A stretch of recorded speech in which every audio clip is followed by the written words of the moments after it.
Important ये derivation है जो सबसे पहले आप पढ़ोगे, net electric field intensity due to the dipole on its axial position, कि कितनी इलेक्ट्रिक फील्ड इंटेंसिटी जो है वो एक्सियल पॉइंट पर होती है किसी डाइपोल की वजह से। बहुत ज़्यादा इंपॉर्टेंट डेरिवेशन कई बार आया। इस डेरिवेशन से पढ़ने वाले लेक्चर नंबर 2 में एक डेरिवेशन आया है। Hello guys, welcome to NCERT classes by Badhana. Today I will discuss about the chapter electric charges and fields का लेक्चर नंबर 3। इस लेक्चर में सबसे ज़्यादा इंपॉर्टेंट ये डेरिवेशन है जो सबसे पहले आप पढ़ोगे, net electric field intensity due to the dipole on its axial position, कि कितनी इलेक्ट्रिक फील्ड इंटेंसिटी जो है वो एक्सियल पॉइंट पर होती है किसी डाइपोल की वजह से। बहुत ज़्यादा इंपॉर्टेंट डेरिवेशन है, कई बार आया हुआ है। इस डेरिवेशन से पढ़ने से पहले लेक्चर नंबर 2 में एक डेरिवेशन आया है कि इलेक्ट्रिक फील्ड इंटेंसिटी कह सकते हो या इलेक्ट्रिक फील्ड कह सकते हो, कि इलेक्ट्रिक फील्ड कितनी होती है किसी पॉइंट चार्ज की वजह से। जो हमने आपको बताया था कि इलेक्ट्रिक फील्ड इंटेंसिटी किसी पॉइंट चार्ज की वजह से 1/4 पाई एप्सिलॉन नॉट Q/r² होती है किसी पार्टिकुलर पॉइंट की वजह से। तो उसी को ध्यान में रखते हुए हमें अब electric field intensity axial point पर किसी डाइपोल की वजह से निकालनी है। सबसे पहले इलेक्ट्रिक डाइपोल का मतलब होता है, electric dipole is a combination of two equal and opposite charges is separate by a very small distance like 2L। Clear है इतनी बात? ये मिड पॉइंट M, इसमें तो किसी को कोई दोहराए होगा नहीं। हमें किसी एक्सियल पॉइंट पर, यानी कि यहाँ पर इस P पॉइंट पर मुझे इलेक्ट्रिक फील्ड को, कहते हैं ना हिंदी में कि इलेक्ट्रिक फील्ड को ज्ञात करना है। We will find out the electric field at point P in the dipole की वजह से। तो मेरे पास कोई ये दो चार्जेस थे, +Q और -Q। क्लियर है? मिड पॉइंट से P पॉइंट तक की दूरी मैंने R लेट कर ली। सबके मानने के अलग अलग तरीके होते हैं। मैं ऐसा उम्मीद करूंगा कि R जो वर्ड है वो सबसे बेटर है M पॉइंट से P पॉइंट की दूरी को बताने के लिए। पहली बात ये है कि अगर लेट करने का तरीका है तो वो आप यहाँ पे लिख लेंगे कि let us consider a dipole is made up of the two equal and opposite charges +Q and -Q separated by small distance like 2L।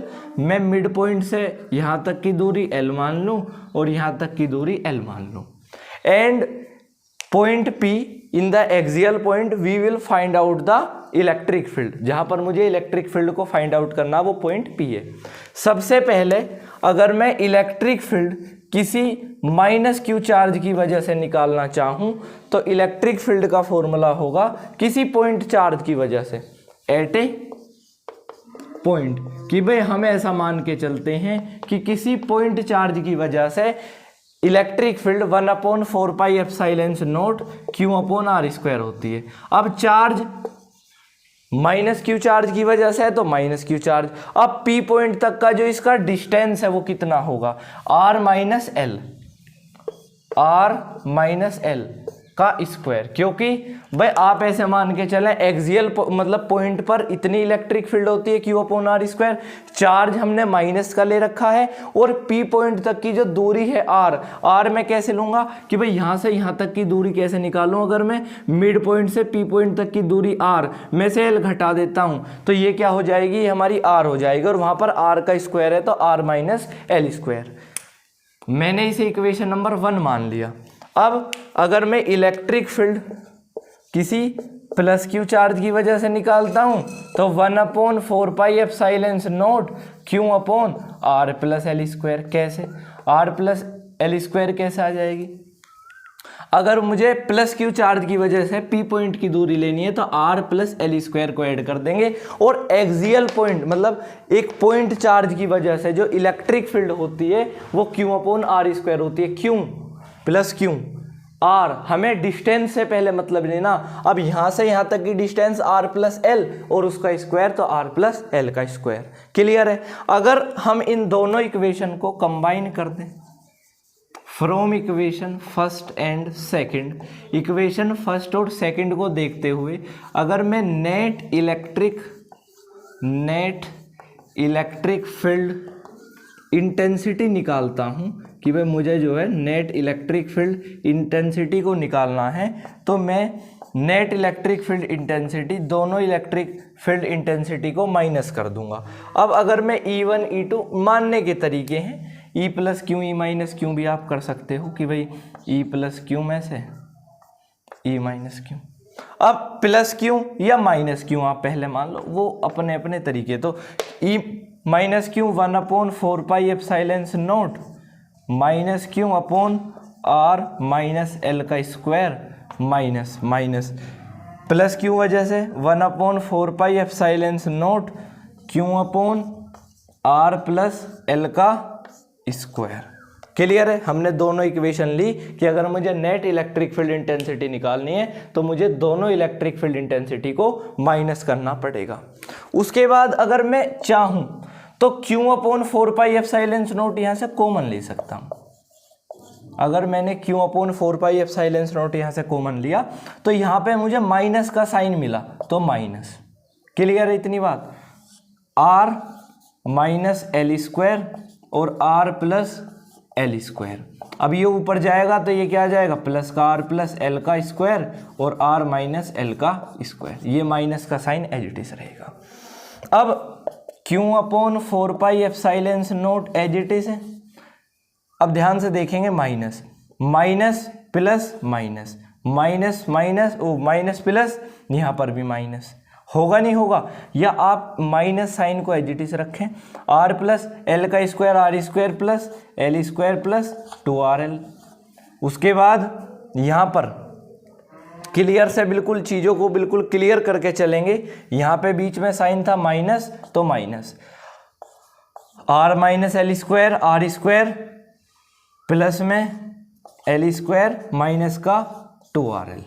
Clear है इतनी बात? यहाँ पे एज इट इज लिख लेंगे कि भाई R माइनस L स्क्वायर और R प्लस में L स्क्वायर। अब ध्यान से समझेंगे, ये ब्रैकेट है, माइनस प्लस क्या हो जाएंगे, माइनस, और माइनस प्लस हो जाएगा माइनस। अब इस R स्क्वायर से ये R square cancel, R square L square दोनों चीज़ें कैंसिल। अब मैं इस 2RL को और माइनस के 2RL, माइनस माइनस क्या होते हैं, दो, अगर दो साइन माइनस माइनस के तो प्लस हो जाएंगे। तो मैं यहाँ से ऐसे लिख सकता हूँ कि Q/4 pi epsilon not 2.2RL upon में R square plus L square और R square plus L square.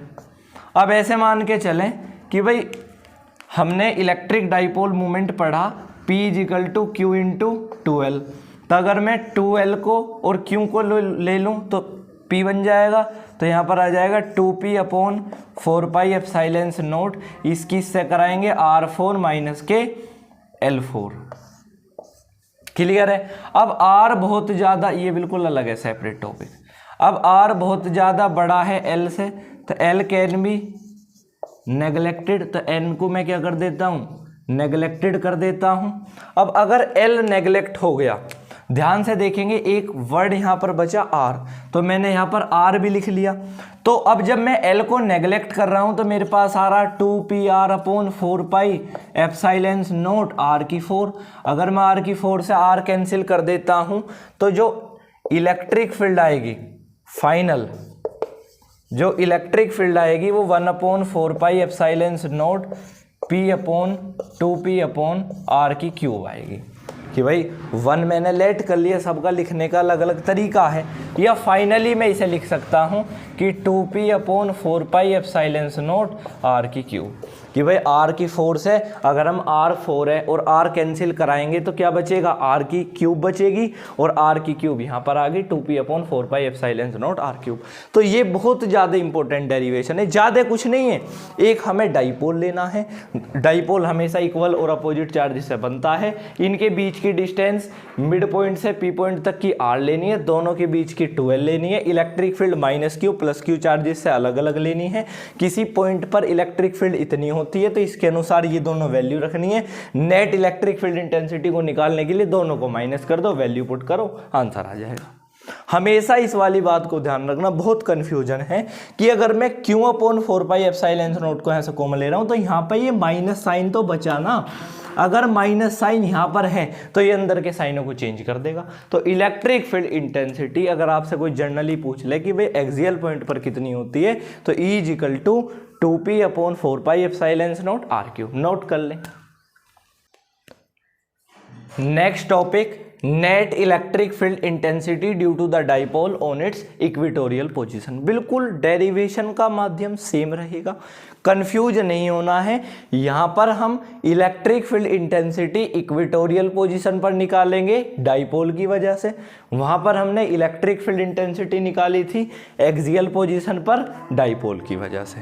तो अगर आपसे कोई ये पूछ ले कि भाई इलेक्ट्रिक फील्ड इंटेंसिटी किसी डाइपोल की वजह से इक्वेटोरियल पोजीशन पर कितनी होगी, तो वो तो अभी हम निकाल कर दिखाएंगे ना। लेकिन वैसे आप याद रख सकते हैं कि एट द एक्सियल पॉइंट की भाई जितनी इलेक्ट्रिक फील्ड एक्सियल पॉइंट पर होती है उससे हाफ जो इलेक्ट्रिक फील्ड इंटेंसिटी होती है वो इक्वेटोरियल पोजीशन पर होती है, एट द इक्वेटोरियल पोजीशन। अभी आपको इक्वेटोरियल कराएंगे तो साथ के साथ दिखाएंगे। इक्वेटोरियल, मेरे पास कोई इक्वल और अपोजिट चार्जेस हैं प्लस क्यू माइनस क्यू, इनके बीच में जो डिस्टेंस है वो हमेशा 2l ही रहेगी, यहाँ पर l और यहाँ पर l। मुझे किसी इक्वेटोरियल पोजीशन इस P पॉइंट पर इलेक्ट्रिक फील्ड इंटेंसिटी को निकालना है। यहाँ से यहाँ तक की दूरी, यहाँ से यहाँ मिड पॉइंट से P पॉइंट तक की दूरी r, तो ये हो गया r² प्लस में l², किसके द्वारा? By Pythagoras theorem, by PPT, क्या बोलते हैं उसे? Pythagoras theorem. ठीक है, बाय पाइथागोरस थ्योरम। अगर हमारे पास दो साइड दे रखे हैं तो एक तीसरी साइड निकालने का इजीएस्ट मेथड कि भाई मिड पॉइंट से P पॉइंट तक की दूरी में हमेशा r मान के चलता हूं, दो चार्जेस हैं, 2l डिस्टेंस है। अगर ये r है और ये l है तो ये r² plus l² under root में आ जाएगी। पहली बात, अगर मुझे इलेक्ट्रिक फील्ड इंटेंसिटी, सेम बात इधर के लिए भी है, ठीक है, क्लियर है, ये भी अंडर रूट में r² प्लस में l² ही आएगी। सबसे पहली बात ये है, या इम्पोर्टेंट बात आप कह सकते हो, कि अगर मुझे electric field intensity minus Q charge की वजह से निकालनी है तो 1/4πε0 चार्ज रखो, अपोन में डिस्टेंस का स्क्वायर रखो, जैसे वहाँ पर एटा पॉइंट के लिए हम कर रहे हैं। अब माइनस चार्ज रखोगे क्या है? इक्वेटोरियल पोजीशन पर हमेशा हम चार्ज को नेग्लेक्ट कर चलते हैं। Charges can be neglected in the position of equatorial. तो क्यों अपोन में under root r² plus l² का अंडर रूट आएगा, ये आएगा। अब अपोन में r का स्क्वायर है तो इसका भी स्क्वायर कर देंगे, तो ये आ जाएगा 1/4πε0 क्यों अपोन में इस स्क्वायर से ये कैंसिल, तो r² प्लस में l², इक्वेशन नंबर 1। कोई समस्या नहीं होगी इसमें। अभी इलेक्ट्रिक फील्ड अगर मैं प्लस क्यू चार्ज की वजह से निकालता हूं तो वो भी सेम आएगी। क्यों? क्योंकि 1/4πε0 इक्वेटोरियल पोजीशन पर हम चार्ज को नेग्लेक्ट कर देंगे, इन ये वैल्यू रखेंगे, स्क्वायर करेंगे, ये आ जाएगी। तो मैं डायरेक्ट इसे लिख देता हूं कि 1/4πε0 क्यू अपॉन r² प्लस में l²। अब अगर equation number first and second दोनों सेम हैं तो हम इनका क्या करेंगे? नाउ देन रिजल्टेंट, हम इनका क्या लेंगे? फिर हम इनका रिजल्टेंट लेंगे। ठीक है, क्या लेंगे? हम इनका फिर रिजल्टेंट लेंगे। रिजल्टेंट का फॉर्मूला हमेशा ये होता है, रिजल्टेंट का अगर फॉर्मूले को पूछते हो तो 2 इंटू कोई सा भी एक वेक्टर इंटू कोस θ/2। तो 2 इंटू कोई सा भी एक वेक्टर ले लो, मैंने ये वाला वेक्टर ले लिया, हैं दोनों सेम, तो 1/4πε0 क्यू अपोन में r² प्लस में l²। अब कोस थीटा क्या होता है आपने अगर नहीं पढ़ा तो मैं बिल्कुल बेसिक से पढ़ा दूंगा कि पंडित बद्री प्रसाद हर हर बोले, साइन कोस टेन, तो कोस क्या हो गया? Base upon hypotenuse, base upon hypotenuse, base upon hypotenuse, तो l अपोन में r² प्लस l² का 1/2 हाफ, r मतलब r² प्लस l² दोनों पूरे हैं तो इसमें हाफ ले रहे हैं हम। अब p = टू इंटू मतलब Q इंटू 12 हमने इलेक्ट्रिक डाइपोल मोमेंट पढ़ा, तो यहाँ पर आ जाएगा P upon 4 pi epsilon not, इन्हें ले लेंगे कॉमन, तो ये आ जाएगा R की पावर 4 माइनस L की पावर 4 का 3/2। क्लियर है इतनी बात। अब यहाँ से हमें पता है कि R बहुत ज़्यादा है L से, तो L कैन बी नेग्लेक्टेड, तो P upon 4 pi epsilon not, यहाँ पर क्या बचा, R की पावर 4 बचना चाहिए। भाई समझ सकते हो कि यहाँ से अगर मैं 3/2 करूँगा तो यहाँ पर P upon 4 pi epsilon not बचेगा, और 2 into 1 upon 4 pi epsilon not Q upon R square, सही है बिल्कुल। तो यहाँ जाएगा R की पावर Q, क्योंकि 3 से 3 कैंसिल हो गए कि इलेक्ट्रिक फील्ड इंटेंसिटी किसी भी इक्वेटोरियल पोजीशन पर एक्सियल पॉइंट के हाफ होती है। ठीक है, तो हमने अभी आपको पढ़ाया था कि जो इलेक्ट्रिक फील्ड इंटेंसिटी होती है वो किसी इक्वेटोरियल पोजीशन पर कितनी होती है, 1 upon 4 pi epsilon not 2P upon R cube, और एक्सियल पोजीशन पर हाफ क्यों होती है, क्योंकि वहाँ पर होती है 1 upon 4 pi epsilon not P upon R cube. तो यहाँ पर आ गया 2P और यहाँ पर आ गया P। तो ये क्वेश्चन बड़ा जनरल है कि इलेक्ट्रिक फील्ड इंटेंसिटी जो होती है वो इक्वेटोरियल पोजीशन पर हाफ होती है in comparison to axial position. Note कर लें। देखिए सबसे पहले स्टार्ट करते हैं। सबसे पहले torque on it's dipole in uniform electric field, कि किसी यूनिफॉर्म इलेक्ट्रिक फील्ड की वजह से मुझे उस पर टॉर्क निकालना। बहुत इंपॉर्टेंट डेरिवेशन है, ऐसा ही नहीं है कि ऐसे ही हमने डेरिवेशन यहाँ पर लिखा दिया।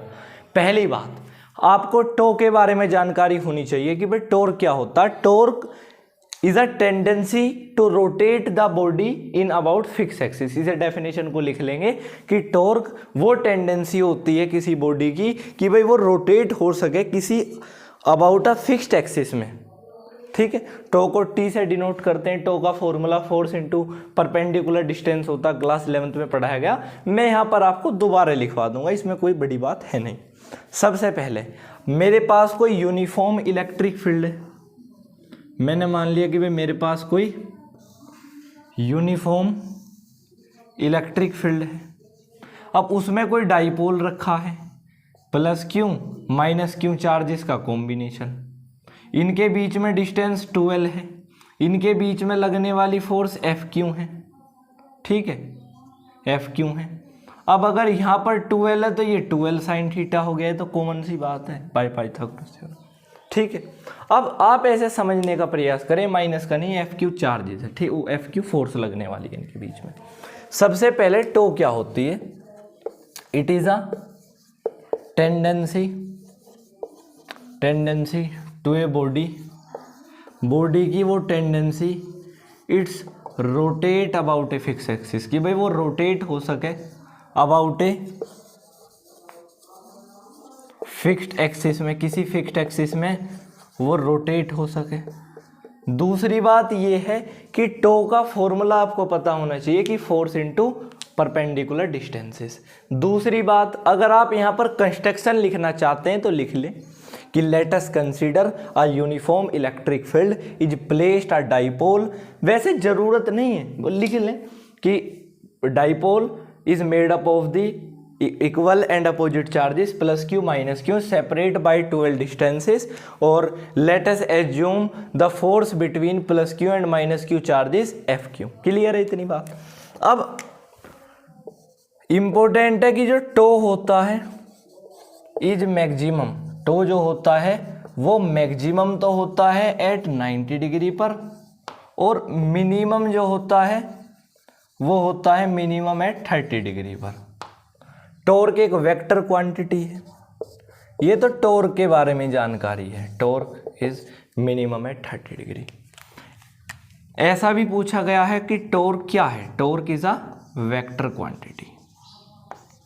उसके बाद आपने लेट की चीजें शायद अभी तक लिख ली होंगी।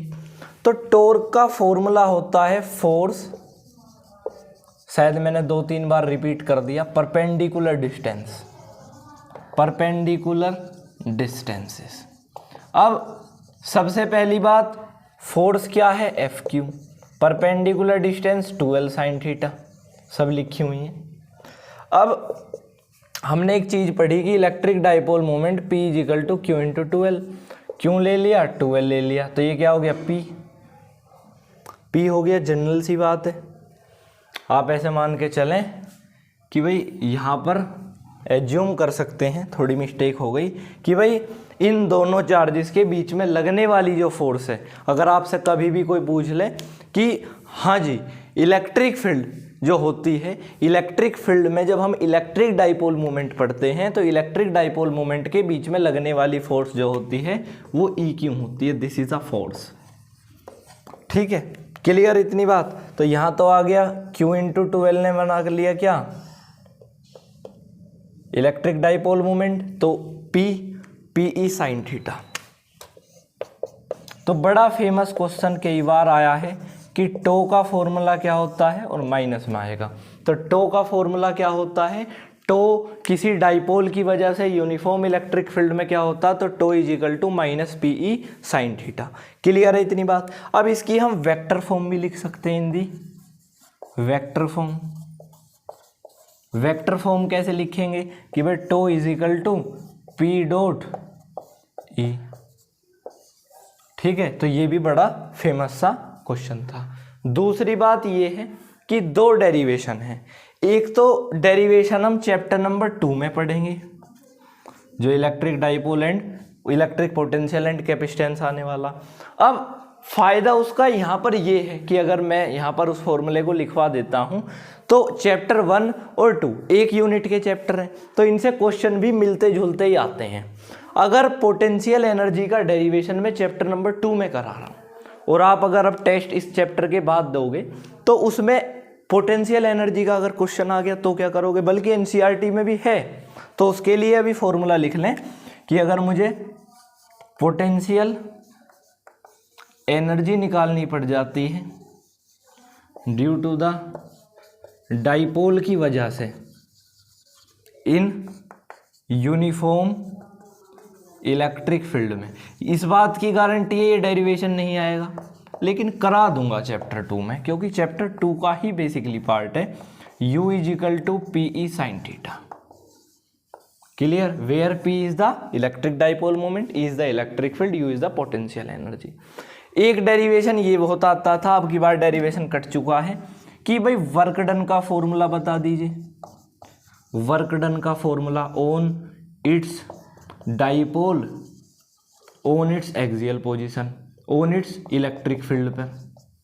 तो वर्क डन का formula PE cos theta 1 minus cos theta 2। Cos theta 1 क्या होता है, कोस थीटा 1 90 जो स्टेबल हो, और कोस थीटा 2 180 जो अनस्टेबल हो। तो नोट जरूर कर लें, तीनों ही जो मैंने आपको फॉर्मूले लिखाए हैं बहुत ज़्यादा इंपॉर्टेंट है, नोट कर लें। Previous year question, on going away from a point charges the electric field due to decrease, this is true for a small dipole moment. या small dipole moment, small dipole की वजह से rate of decrease 2015 CBSE के 2015 में question आया हुआ है कि अगर मेरे पास कोई चार्ज है और चार्ज से हम दूर जाते हैं, क्योंकि चार्ज का आसपास का क्षेत्र क्या होता है, इलेक्ट्रिक फील्ड। चार्ज अपने आसपास एक इलेक्ट्रिक फील्ड को पैदा करता है, तो उस चार्ज से अगर हम दूर जाते हैं तो इलेक्ट्रिक फील्ड डिक्रीज होगी। तो कॉमन सी बात है कि भाई अगर मैं उस चार्ज से दूर जाता हूं तो इलेक्ट्रिक फील्ड डिक्रीज करती है। लेकिन अगर मैं डाइपोल के केस की बात करता हूं, plus q minus q charges का कॉम्बिनेशन, इनके बीच में 12 डिस्टेंस होती है, अगर मैं इससे दूर जाता हूं तो भी इलेक्ट्रिक फील्ड डिक्रीज कर देगी। तो हमें रेट ऑफ डिक्रीज बताना है कि आखिर में जब हम इस चार्ज की वजह से दूर जाएंगे तो ज़्यादा इलेक्ट्रिक फील्ड डिक्रीज होगी, या अगर मैं इस डाइपोल से दूर जाऊंगा तो ज़्यादा इलेक्ट्रिक फील्ड डिक्रीज होगी। तो सबसे पहली बात, अगर मैं एट द पॉइंट चार्ज की बात करता हूं तो इलेक्ट्रिक फील्ड किसी पॉइंट चार्ज की वजह से 1/4 पाई एप्सिलॉन नॉट Q/r² होती है। तो electric field directly proportional r²। लेकिन अगर मैं एट द इक्वेटोरियल पोजीशन पर जाता हूँ, इक्वेटोरियल पोजीशन पर जाता हूँ ऑन द डाइपोल की पे, मतलब अगर मैं इलेक्ट्रिक फील्ड डाइपोल की वजह से देख रहा हूँ तो E is equal to 1/4πε0 2p/r³। तो electric field is inversely proportional to r³। यहाँ पर पॉइंट चार्ज की वजह से इन्वर्सली प्रोपोर्शनल r² और यहाँ पर डाइपोल की वजह से इन्वर्सली प्रोपोर्शनल r³। तो अगर कोई चार्ज की वजह से 2 मीटर दूर भी गया या 2 सेंटीमीटर दूर भी गया, तो अगर मैं यहाँ पर स्क्वायर होगा तो 4 सेंटीमीटर दूर पहुँच जाएगा वो, और डाइपोल के केस में वो 8 सेंटीमीटर दूर पहुँच जाएगा। तो in case of dipole electric field more decrease, electric field more decrease. Clear.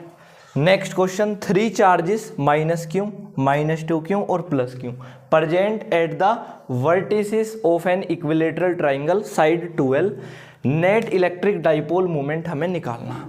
सबसे पहले मेरे पास कोई 3 चार्ज रखे हुए हैं, एक इक्विलेटरल ट्राइंगल जिसकी साइड 60 डिग्री होती है, -q, +q और -2q, या शायद 2q, हाँ, +q और -2q रखे हुए हैं।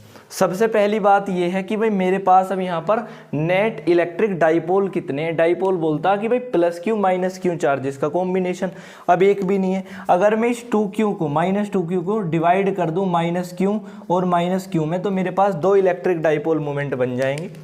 तो P1 अगर मैं निकालना चाहूँ तो 2 × QL, क्योंकि इसके बीच की डिस्टेंस 2L हो जाएगी, दे रखी है गिवन।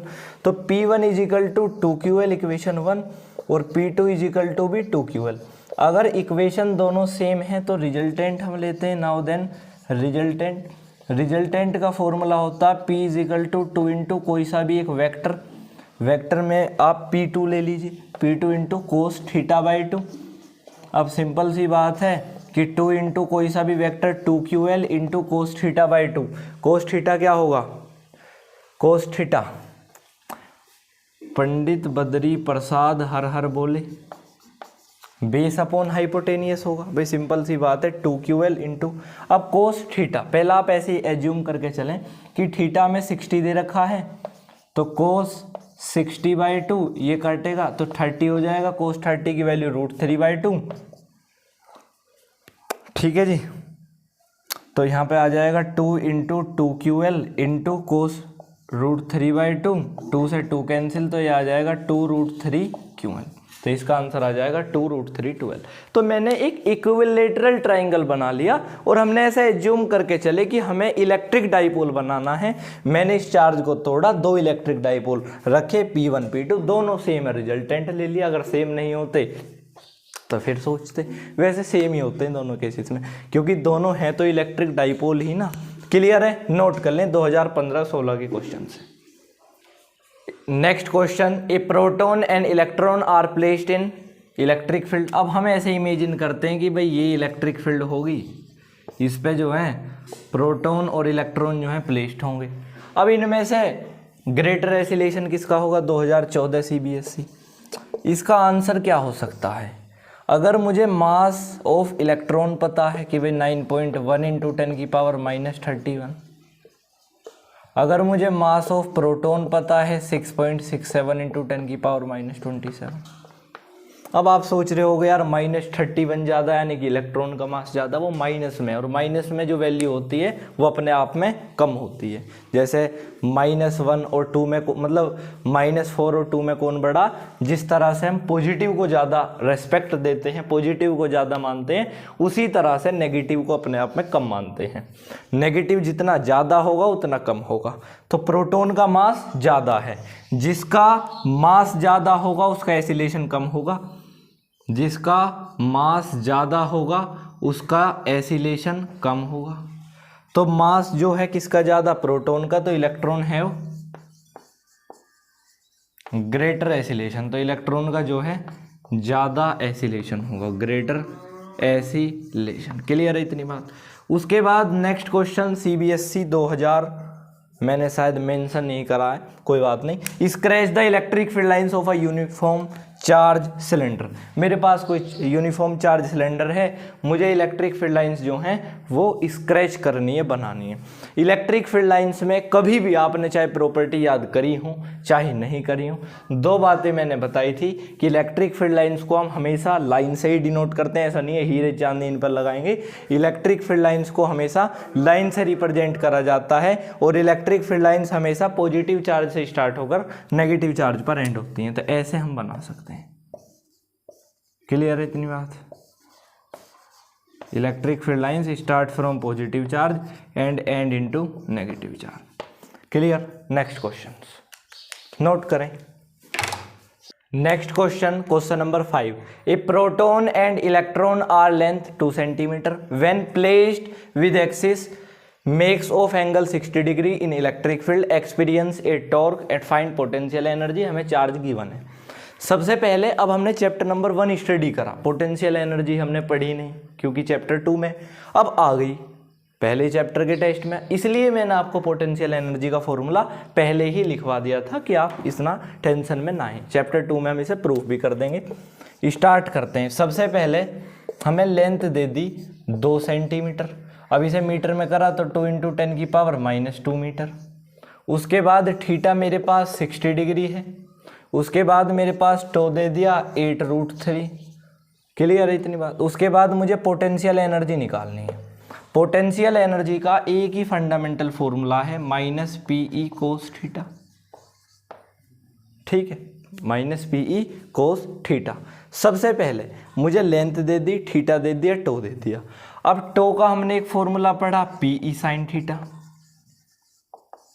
ठीक है, ये भी सही है। अगर मैं यहाँ से P निकालना चाहूँ तो मैंने इलेक्ट्रिक डाइपोल मोमेंट पढ़ा है कि भाई P = Q × 2L। तो मैं यहाँ से P निकाल दूँ क्योंकि मेरे पास वैल्यू दे रखी है, चार्ज हमें गिवन है 4 नैनो कूलाम। तो अगर मैं इसे चेंज करूँ तो 4 × 10⁻⁹ कूलाम। तो 4 × 10⁹ कूलाम × 2L। मेरे पास कोई एक सटीक डिस्टेंस हमें दे रखी है 2 × 10⁻⁻²। तो ये आ गया 8 × 10⁻⁻11। 8 × 10⁻⁻11। अब मेरे पास P की वैल्यू आ गई तो मैं टो निकाल दूं 8 × 10⁻⁻11 इंटू। अब E और साइन थीटा, टो की पहले से ही मेरे पास वैल्यू गिवन है कि जी टोर जो दे रखा है, टोर को ऐसे कैपिटल से डिनोट करते हैं कि 8√3 इंटू E मुझे निकालना है इंटू साइन थीटा दे दिया, थीटा = 60 यानी कि √3/2। क्लियर है इतनी बात भी? तो 8 से 8 कैंसिल हो सकता है, इसमें भी कोई दिक्कत नहीं है किसी को कि भाई 8 से 8 हम कैंसिल कर सकते हैं। अगर मैं वैल्यू रखना चाहूँ कि भाई टो की अगर मैंने 8√3, पोटेंशियल की वैल्यू, टो की वैल्यू, साइन की एक बार मैं वैल्यू चेक कर लेता हूँ। 0 0 31/2 45 1/√2 60√3/2। सही है वैल्यू, साइन 60 की वैल्यू सही है कि हमें अगर थीटा 60 दे रखा तो √3/2 बिल्कुल सही वैल्यू है। तो इससे ये कैंसिल हो सकता है, बिल्कुल हो सकता है। अब अगर इससे ये कैंसिल हो सकता, मुझे इलेक्ट्रिक फील्ड को निकालना है। तो इलेक्ट्रिक फील्ड हमने उधर मान के चल रहे हैं, वो √3 है, ये डिवाइड में तो यहाँ के यहाँ मल्टीप्लाई में तो डिवाइड में आ जाएगा और ये आ जाएगा यहाँ। तो इससे ये कैंसिल, ये इधर आके क्या हो जाएगा डिवाइड में, तो 2/10⁻⁻11 = E। तो E = क्या आ जाएगा 2 × 10⁻+11। क्लियर है इतनी बात? अब अगर मुझे U = P की हमें वैल्यू दे दी 8 × 10⁻11 इंटू 2 × 10⁻11। ठीक है, ये भी बात सही है कि भाई 2 की वैल्यू दे दी हमें, सही है बिल्कुल, इसमें कोई आपत्ति हमें होनी नहीं चाहिए। इंटू कोस थीटा, अगर मेरे पास कोस 60 है तो कोस 60 कितना होगा 1/2, 2 से 2 कैंसिल हो गया, 10⁻11 से 11 कैंसिल हो गया, तो 8 आ गया 8 जूल। यही बिल्कुल इसका करेक्ट आंसर है।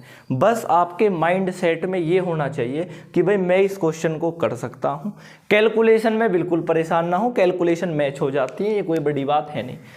बिल्कुल इच्छा होनी चाहिए कि ये क्वेश्चन हो जाएगा, मैं बिल्कुल सही कर रहा हूँ, इसका यही बिल्कुल करेक्ट आंसर है 8 जूल। तो पोटेंशियल एनर्जी की यूनिट जूल होती है। अभी फिलहाल इस फॉर्मूले को आप याद कर लें, नेक्स्ट चैप्टर में वो भी आपको जरूरत नहीं पड़ेगी कि भाई U = -PE sin theta. Note कर लें, ये लेक्चर यहीं पर समाप्त किया जा रहा है। Thank you for listening me. Next जो लेक्चर आएगा उसमें मेरा मन है कि भाई मैं कम से कम आपको 2 एग्जाम्पल जरूर कराऊं, क्योंकि 2 एग्जाम्पल मुझे डिफिकल्ट लग रहे हैं।